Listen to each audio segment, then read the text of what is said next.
Vamos lá, o presidente Lula comentou o cenário político da América do Sul e não citou a eleição, não citou o nome dele, citou a eleição argentina nessa terça-feira durante um discurso em Brasília. O presidente disse que, em vez de reclamar, é melhor ser inteligente e tentar conversar. Confira o que ele disse.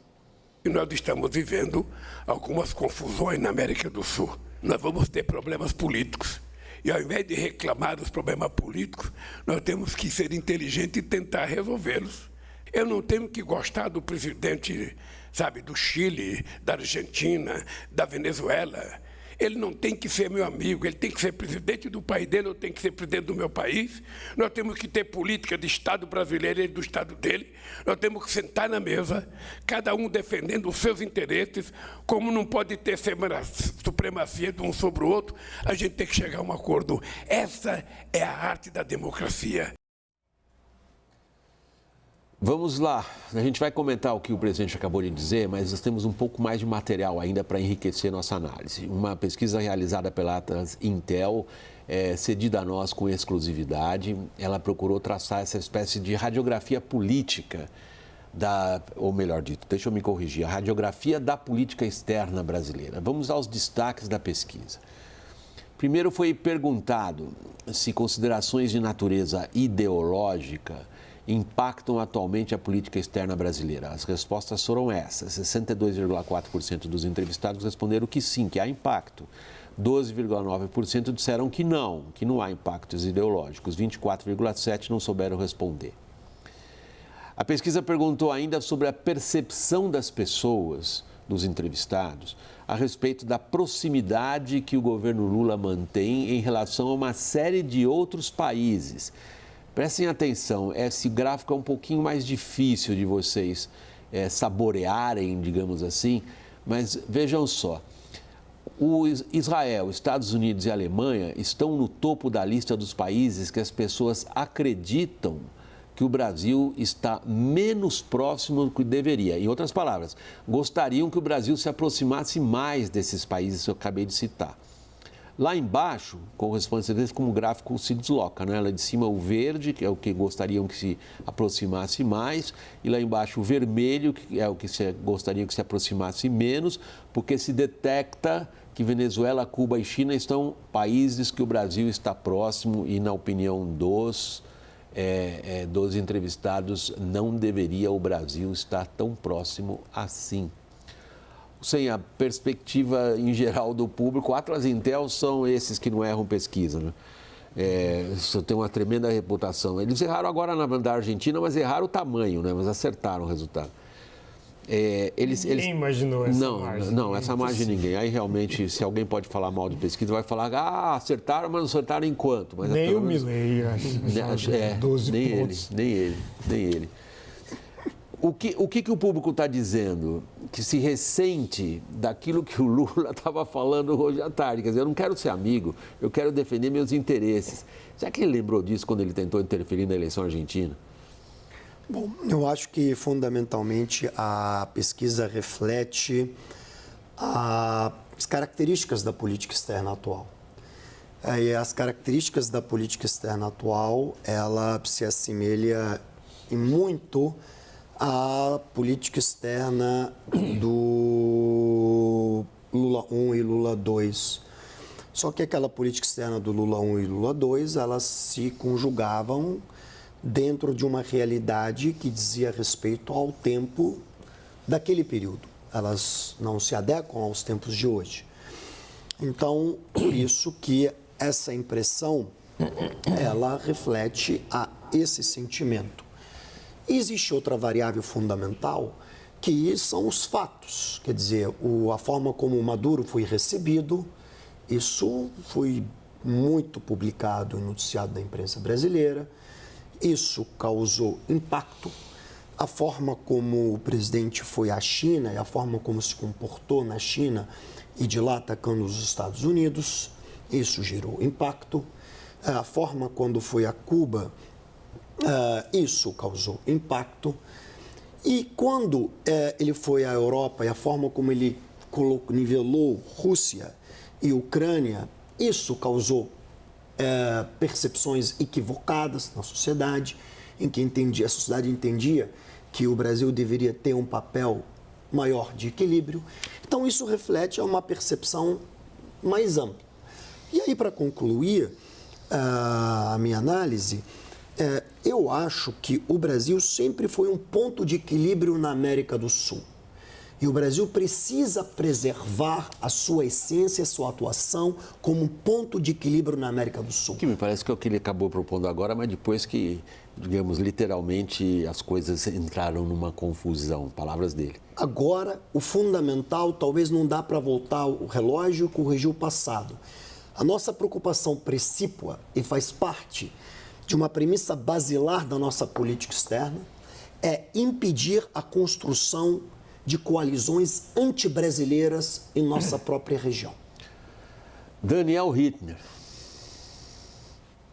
Olha, William, eu pegando aqui as impressões do eleitorado brasileiro, do público brasileiro, eu sobre política externa, eu tento um pouco fazer uma comparação com o que existia em 2003, no início do governo Lula I, em que Lula gastou seu capital político para ter uma agenda econômica mais dura, de ajuste fiscal. Lembre-se que naquela época Lula precisou contrariar a esquerda e o PT e promover superávites primários de 4,5% do PIB. 4,5% do PIB.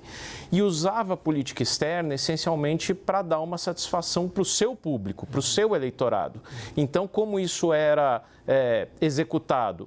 Por exemplo, através da destruição do projeto da ALCA, na época muito vigente, e que Lula e Celso Amorim conseguiram ali estancar, não só estancar, mas implodir completamente as negociações.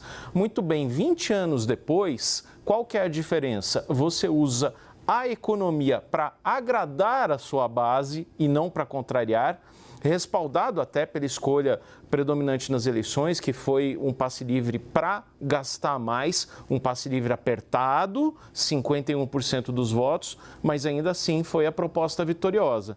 E se Lula usa a economia para agradar o seu público, para agradar o seu eleitorado, não consegue transformar a política externa naquilo que era um apelo de agradar a frente ampla, a pacificação. E você teve aí elementos como a recepção que houve a Nicolás Maduro, no contexto de uma cúpula de reerguer integração na América do Sul, mas com uma retórica desmedida e condescendente com os desvios da democracia com Nicolás Maduro.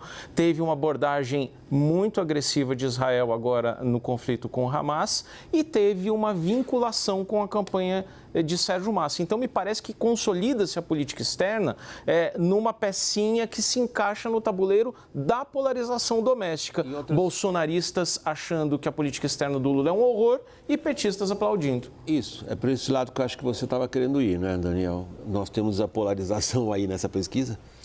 Não, sim, certamente. Eu só tenho uma dúvida em relação ao que o Daniel disse, que se a política externa da diplomacia brasileira, no governo Lula III, ela reflete a base petista, ou para agradar a base petista. Eu acho que esse tipo de formulação de política externa, ele foi desenvolvido ao longo da história do PT, nos 80, nos 90, quando o PT chegou ao poder, colocou em prática.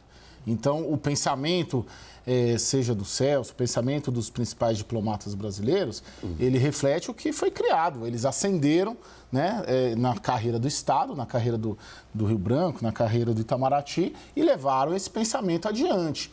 E penso em toda essa questão de política externa, e conversando com eles, tanto o Palácio do Planalto quanto o Itamaraty, que no caso argentino, eu sei que a gente vai tratar bastante no próximo bloco sobre a Argentina especificamente. Vamos dar spoiler também. O fato do Brasil ser economicamente superior a todos os países, né, inclusive México, né, da América Latina, isso faz com que, não estou fazendo juízo de valor, isso faz com que o Brasil se sinta diplomaticamente até mais favorecido de negociar condições. Então, quando ele olha para os vizinhos, ainda mais um vizinho como a Argentina, que tem um caos econômico e social, ele avalia, Itamaraty, no governo Lula III, de que cabe aos outros irem atrás do Brasil, porque os outros precisam mais do Brasil do que o Brasil precisa deles.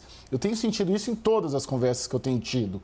Ah, vocês não querem estar com a gente não precisa de vocês. Quem são vocês? Né? E isso se reflete entre outros países também. Eu vejo muito essa questão econômica, muito presente.